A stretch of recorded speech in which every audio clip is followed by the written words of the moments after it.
This is the Lone Crater YouTube. We hope this video helps. You start by opening the display controls right away. On Windows, press Win+I to open Settings.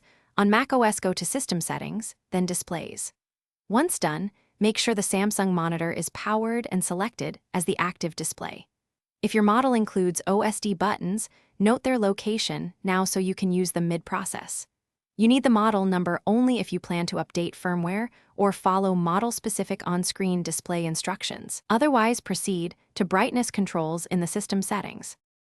Next, adjust brightness using the method that applies to you. If you're on Windows, use the Display Page Brightness slider or the Action Center Quick Tile. This changes software-controlled backlight.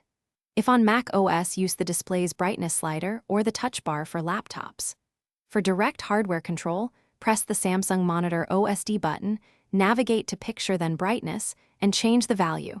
This ensures brightness changes even before OS drivers load. Also, if adaptive brightness is on, disable it to get Finally, set a comfortable level and verify under different lighting conditions.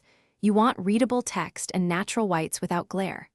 Once set, make sure adaptive brightness or automatic display adjustments are off so the level remains stable.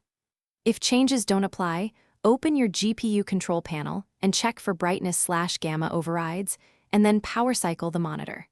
If problems persist, update graphics drivers and monitor firmware. As a troubleshooting tip, reset the monitor OSD to factory defaults before contacting support to rule out.